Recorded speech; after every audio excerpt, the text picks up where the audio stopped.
Kebanyakan dari kita tidak mendapat cukup serat makanan, padahal itu sangat bermanfaat bagi tubuh.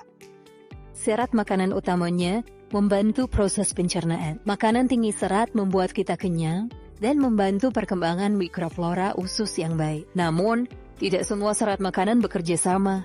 Itulah mengapa kita sering membahas dua jenis serat, larut dan tidak larut. Seperti namanya, serat larut akan terurai dalam air dan setelah larut akan mengental. Jika Anda pernah memasak oatmeal, Anda tahu saat matang ia mengental dan lengket. Ini karena serat makanan yang terkandung dalam oatmeal larut dalam cairan, yang menyebabkan bubur oatmeal menjadi lengket. Ketika bercampur cairan di lambung, serat ini mengembang, mengental, dan membuat kenyang lebih lama. Serat makanan adalah komponen makanan yang tidak dicerna oleh enzim pencernaan tubuh manusia, tetapi diproses oleh mikroflora usus baik yang pada gilirannya mendorong perkembangbiakannya. Serat tidak larut juga mendukung kesehatan saluran cerna, tetapi dengan cara yang sedikit berbeda. Serat tidak larut tidak akan larut dalam air. Sebaliknya, serat ini akan menyerap air di usus bagian bawah, sehingga ukurannya membesar. Serat ini yang ada di sayuran dan biji-bijian utuh mempercepat gerakan sisa makanan di saluran cerna, membuat buang air besar teratur. Mungkin Anda belum pernah memikirkannya, tetapi cukup mudah untuk membedakan kedua jenis serat ini. Saat membuat sup jelai atau merebus kentang, mudah terlihat cairan menjadi pekat dan kental.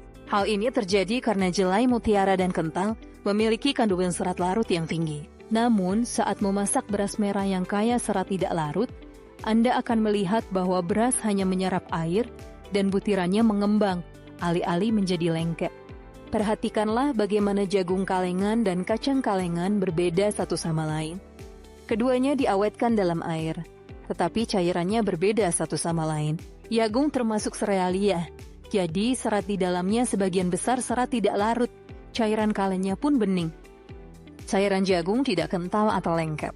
Namun, lihatlah cairan kacang kalengan, Anda akan melihatnya jauh lebih pekat. Ini disebabkan oleh serat makanan larut air yang terkandung dalam kacang, yang mengentalkan cairan tempatnya berada. Karena tubuh butuh kedua serat, baiknya perbanyak buah, sayur, kacang, dan biji-bijian utuh. Dengan begitu, Anda tak hanya penuhi kebutuhan serat, tapi juga raih banyak manfaat vitamin, mineral, antioksidan dari makanan sehat ini.